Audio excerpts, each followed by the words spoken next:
You have often heard me say आपने कई बार मुझे कहते हुए सुना है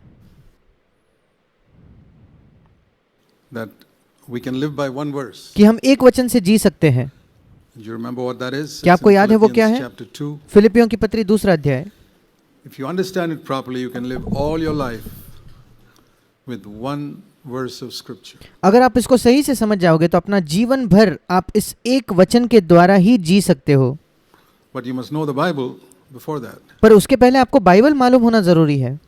For the rest of your life, one verse is enough. आपके बचे हुए जीवन में ये एक ही वचन काफी है।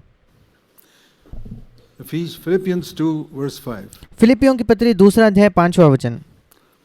Have this attitude in yourselves which was in Christ Jesus. जैसा मसीह यीशु का स्वभाव था या रवैया था वैसा ही तुम्हारा भी स्वभाव या रवैया हो। Whatever the situation. परिस्थिति कुछ भी क्यों ना हो। Did somebody hurt you? क्या किसी ने आपको चोट पहुंचाई है? Have the attitude which is in Christ. वही स्वभाव वही रवैया रखे जो मसीह में था। Do you want to help somebody? क्या आप किसी की सहायता करना चाहते हो? Don't be foolish. मूर्ख मत बनो। Have the attitude which is in Christ. वही रवैया रखे जो यीशु का था। Are you worried about the future? Have the attitude which is in Christ. क्या आपको भविष्य की चिंता है? वही रवैया वही स्वभाव रखे जो मसीह का था। Are you worried about circumstances? Are you running short of money? क्या आप परिस्थितियों के विषय में चिंतित हो? क्या आपको पैसे की कमी है? Are you without a job? क्या आपकी नौकरी नहीं है? Whatever it is. जो Any कुछ भी हो, situation in life. जीवन की कोई भी परिस्थिति क्यों ना हो, The answer is here. उत्तर यहाँ है। Have this attitude which is in Christ. आप में यही स्वभाव हो, यही रवैया हो जो मसीह में था। And if you want to have that attitude, और अगर वो रवैया आप चाहते हो तो you must study the scriptures, especially the Gospels, आपको बाइबल का अध्ययन करना होगा, विशेषकर सुसमाचार, to see what attitude did Jesus have ये देखने के लिए कि मसीह का रवैया क्या था in different circumstances. It's a अलग wonderful परिस्थितियों में। study अलग अलग परिस्थितियों में ये एक अद्भुत अध्ययन है to study the life of Jesus in relation to other people, in कि हम यीशु के जीवन को देखें दूसरे लोगों के संबंध में, relation to circumstances. परिस्थितियों के संबंध में। And if you're serious about it, you will discover how he lived. और अगर आप इस विषय में गंभीर हो तो आप पाओगे कि वो कैसे जिया। And in the same connection, I've also shown you Matthew 11 और इसी संबंध में मैंने आपको मत्ती 11 भी दिखाया है and verse 29, उसका 29 वचन, where in the middle Jesus said, जहाँ बीच में यीशु कहता है, he said first of all, 28, come to me, and what should I do when I come to him? 28 में सबसे पहले वो कहता है मेरे पास आओ, और जब मैं उसके पास आता हूँ मुझे क्या करना चाहिए? Learn from me, he said in verse 29. 29 वचन में उसने कहा मुझसे सीखो। Why have you come to Jesus? आप यीशु के पास क्यों आए हो? Only to go to heaven? क्या केवल स्वर्ग में जाने के लिए? Is it only to get your sins forgiven? क्या केवल आपके पापों की क्षमा पाने के लिए? Jesus said, come यीशु ने कहा to me in verse 29, learn from me, मेरे पास आओ, 29 वचन में मुझसे सीखो, for I am gentle and humble in heart. क्योंकि मैं नम्र और मन में दीन हूँ, या इंग्लिश में जैसे लिखा है मैं कोमल और नम्र हूँ। And he said that because every human being is basically hard in his heart. और उसने ये इसलिए कहा क्योंकि हर एक मनुष्य जो होता है वो प्राथमिक तौर पर अपने हृदय में कठोर होता है। They are hard towards their marriage partners. अपने जीवन साथी के प्रति वो बहुत कठोर होते हैं। They are hard towards their neighbors. They are अपने पड़ोसियों के साथ वे कठोर होते हैं। hard towards people. लोगों के प्रति वो कठोर होते हैं। They are very soft towards people from whom they want to get some benefit. जिन लोगों से कुछ फायदा या लाभ वो पाना चाहते हैं उनके प्रति वे बहुत ही कोमलता से पेश आते हैं। Otherwise, human beings are hard, and Jesus said, "Learn from me to be gentle." नहीं तो मनुष्य जो है वो बहुत ही कठोर होता है, और यीशु ने कहा मुझसे कोमलता सीखो। कोमल कैसा होना है सीखो। And human beings are proud. और मनुष्य घमंडी होते हैं। All human beings, सारे मनुष्य, especially those of you who think you're very humble, you're विशेषकर आप जो सोचते हो आप बहुत नम्र हो, probably the proudest of the lot. शायद आप सारे में से सबसे ज्यादा घमंडी आप हो। Jesus said, "Learn from me, for यीशु ने कहा मुझसे सीखो, I am humble in my heart, not outside." There are a lot of people who pretend to be humble on the outside. There's a lot of garbage. क्योंकि मैं अपने हृदय में नम्र हूँ, मैं अपने मन में नम्र हूँ। ये नहीं कि मैं बाहर नम्र होने का, जैसे कई लोग बाहर से ये दिखावा करते हैं कि वह नम्र है, ये सब बिल्कुल कचरा है, fit for the trash can. वो कूड़ेदान में डालने के योग्य है। But humble in heart, पर हृदय में नम्र, it's the only humility that is of value, ये इकलौती नम्रता है जिसका कोई मूल्य हो, is humility of the heart. वो है हृदय की नम्रता। You're getting a reputation for humility, throw it in the trash can. अगर नम्र होने के लिए आपको कोई लोकप्रियता मिल रही है, आपकी छवि बन रही है, तो उसे कूड़ादान में फेंक दीजिए। Please do it. Please कृपया ये कीजिए, take me seriously. कृपया इस बात को गंभीरता से ले, मुझे गंभीरता से ले। The reputation some of you have built up in this church for humility, I urge you to throw it in the trash can. इस कलीसिया में आप में से कुछ लोगों ने जो एक ख्याति प्राप्त की है कि लोग आपको जानने लग गए हैं कि आप नम्र हो, कृपया उसे कूड़ादान में फेंक दीजिए। And it's worth nothing. वो किसी भी योग्य नहीं है। Learn from me to have humility of heart, मुझसे सीखे हृदय की नम्रता रखना, which God sees, जो प्रभु देखता है। and that can be a world of difference between humility of the heart and the reputation you get for humility. और बहुत बड़ा अंतर हो सकता है हृदय की नम्रता में और उस नम्रता में जिसके द्वारा आपका केवल नाम होता है। See, the reputation you get for humility depends on the discernment of the other person. नम्रता के लिए आप अगर जाने जाते हो या आपको लोकप्रियता मिलती है, ये दूसरे व्यक्ति के परख पर निर्भर है। People in the world have no discernment and they think some presidents and prime ministers are humble. इस संसार के लोगों को बिल्कुल भी परख नहीं होती और उन्हें लगता है कि कुछ जो राष्ट्रपति है या प्रधानमंत्री है वे नम्र है। Wrong. गलत है। And even Christians, most Christians have not much discernment, so they can think you're humble. और मसीही भी, अधिकतर मसीहों के पास बिल्कुल भी परखने की क्षमता नहीं हो सकती, इसलिए वे सोच सकते हैं कि आप नम्र हो। You're foolish if you take their opinion. Their आप मूर्ख रहोगे अगर आप उनकी राय लेते हो तो। opinion is worth nothing. उनकी राय किसी भी मूल्य की नहीं है। Why are you so excited that people think you're humble? आप इतने खुश क्यों होते हो कि लोग सोचते हैं कि आप नम्र हो? I'm amused मुझे बड़ा इसका अचंभा लगता है। and amazed. Do you think they see what's inside your heart? क्या आपको लगता है वे देख पा रहे हैं आपके हृदय के अंदर क्या है? Do you realize that man looks on the outward appearance, but God looks at the heart? क्या आप ये समझ सकते हो कि मनुष्य जो है वो बाहरी रूप को देखता है पर परमेश्वर हृदय को देखता है? Learn from me, for I am humble in heart. मुझसे सीखो क्योंकि मैं हृदय में नम्र हूँ। These are strong exhortations. Learn from me. ये बलवंत ऐसे उपदेश है कि मुझसे सीखो। It's a school. The Christian life is a school where Jesus is the only professor. ये एक पाठशाला है। मसीही जीवन एक पाठशाला होती है जहाँ यीशु मसीह इकलौता हमारा शिक्षक अध्यापक है, Teaches us through the Holy Spirit. जो हमें पवित्र आत्मा द्वारा पढ़ाता है। And it's not 25 people sitting in a class. It's one-on-one private tuition. और ये ऐसा नहीं कि 25 लोग एक ही क्लास में बैठे हैं, एक ही कमरे में बैठे हैं, बल्कि ये एक ही व्यक्ति एक ही विद्यार्थी को निजी तौर पर पढ़ा रहा है। He gives to each one of us. और ऐसी ट्यूशन वो हम में से हर एक को देता है। And the first thing he wants us to learn is humility of heart. और वो पहली बात जो वो चाहता है हम सीखे वो है हृदय की नम्रता। More than knowledge of the Bible. Bible के ज्ञान से ज़्यादा Knowledge of the Bible, purpose of knowledge of Scripture is to lead you to humility of heart. Bible के ज्ञान का उद्देश्य ये है कि उसके द्वारा उसका अंत ये हो कि आपके हृदय में नम्रता आ जाए। Okay, let this attitude be in you, which is in Christ Jesus. Remember that reference, Philippians 2:5. आप में यही स्वभाव, यही रवैया हो जो मसीह यीशु में था। कृपया उस वचन को याद रखिए, फिलिपियो 2:5। And then remember the second reference, Matthew 11:29. Learn from me. और फिर दूसरा वचन याद रखिए, मत्ती 11:29, मुझसे सीखो।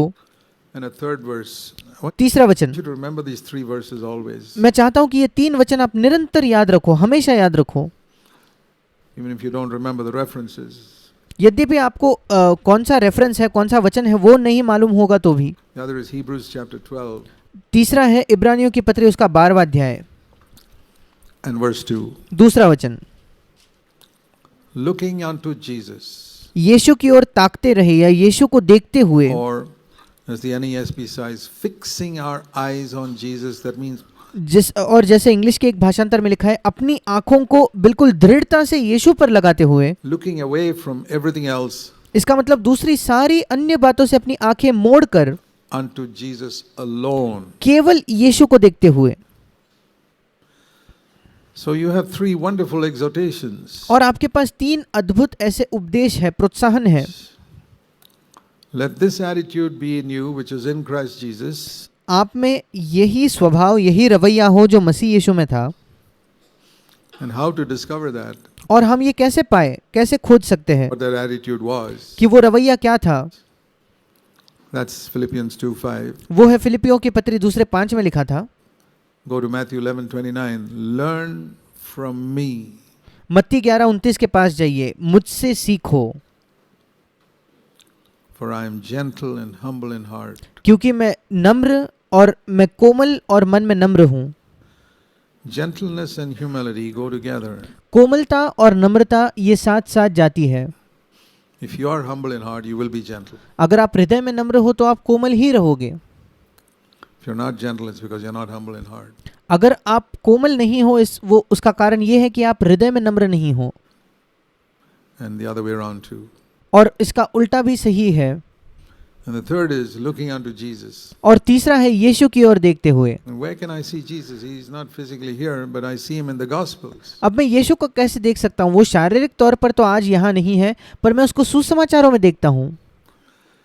And then the Holy Spirit, if I open my life to the Holy Spirit, he will, as Jesus promised, disclose to me certain hidden things.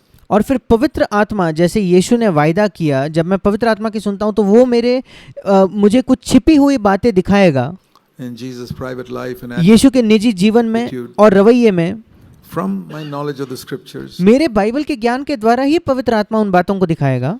he will show me what other people who read the Gospels cannot see. वो मुझे ऐसी बातें दिखाएगा जो दूसरे लोग जब सुसमाचार पढ़ते हैं वे नहीं देख पाते.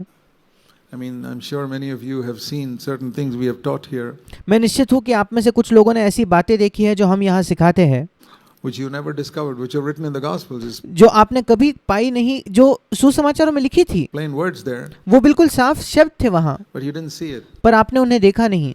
And the Holy Spirit comes to show us how we can look unto Jesus and run this race. और पवित्र आत्मा आता है इसलिए ताकि हमको ये दिखाए कि हम कैसे यीशु को देखकर इस दौड़ को दौड़ सकते हैं. So learn from me, for I am humble in heart. और इसलिए मुझसे सीखो क्योंकि मैं अपने हृदय में नम्र हूँ. And here it says, fixing our eyes in Jesus, who endured the cross. और यहाँ लिखा है कि अपनी आंखों को यीशु पर लगाते हुए जिसने क्रूस को सहा. The cross was the most humiliating experience that any human being has been. क्रूस जो था वो सबसे एक अपमानजनक या नम्र कर देने वाला अनुभव था जो किसी भी मनुष्य ने कभी सहा होगा. Subject to stripped naked and hung in front of top of a hill for a. जब आपके सारे वस्त्र निकाल दिए जाते थे और एक पहाड़ पर आपको लटका दिया जाता था Everybody to laugh at. ताकि सब लोग आपको देखकर हंस सके. And treated like a criminal. और आपको एक अपराधी की तरह आपके साथ बर्ताव किया जाता था. So there the emphasis on look at Jesus who went to the depth of humility. और वहाँ जोर इस बात पर दिया गया है कि यीशु पर देखे जो नम्रता के इस गहराई तक गया. In Philippians 2 also is the same thing. और फिलिपियों की पत्री 2 अध्याय में भी यही बात है. Philippians 2 and verse 5. फिलिपियों 2:5. You have heard me say this many times. आपने मुझे कई बार कहते हुए सुना है. And I'll repeat it again for the benefit of those who haven't heard it before. और मैं उनके लाभ के लिए फिर एक बार दोहराऊंगा जिन्होंने इसे पहले नहीं सुना है. You heard it 10 times, you need to heard it 11th time. और अगर आपने 10 बार मुझे ये कहते हुए सुना है तो आपको 11वीं बार सुनने की आवश्यकता है. Have this attitude in yourself, verse 5, which is in Christ Jesus. 5वां वचन, जैसा मसीह यीशु का स्वभाव या रवैया था वैसा ही तुम्हारा भी स्वभाव या रवैया हो. Who, verse 6, took the first step of humility as God, he became man. जिसने 6 वचन में नम्रता का पहला कदम लिया, परमेश्वर होकर वो मनुष्य बना. He was equal with God.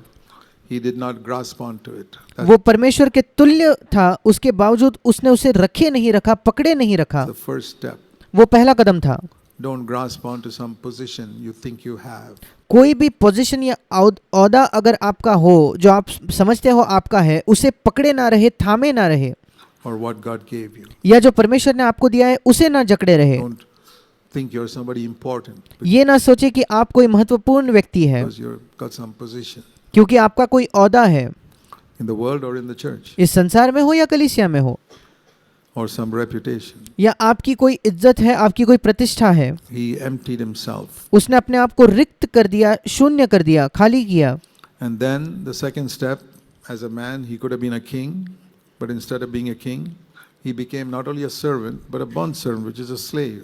और फिर मनुष्य होने के बाद वो राजा हो सकता था, पर वो राजा नहीं बना, वो सेवक भी नहीं बना, वो एक दास बन गया जो सेवक से भी नीचे था। That's the lowest level of humanity. There's a slave. मनुष्य जाति का वो बिल्कुल सबसे निचला स्तर था कि वो गुलाम या दास बनकर आया।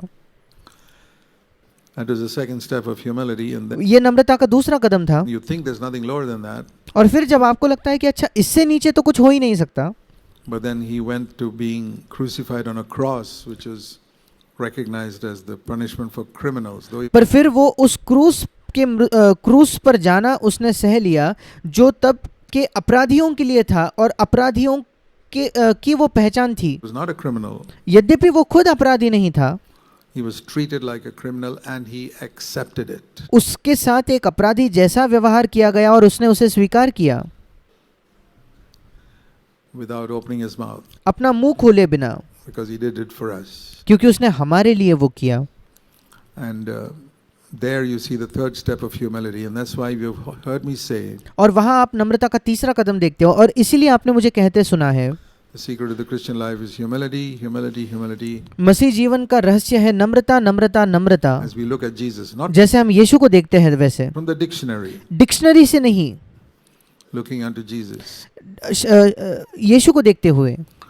And the opposite of that, the opposite, the secret of all sin, or और इसके विरोध में या इसके विपरीत सारे पाप का जो जड़ है, the root of all sin rather, सारे पाप का जो जड़ है is pride, pride, pride. वो है घमंड, घमंड और घमंड।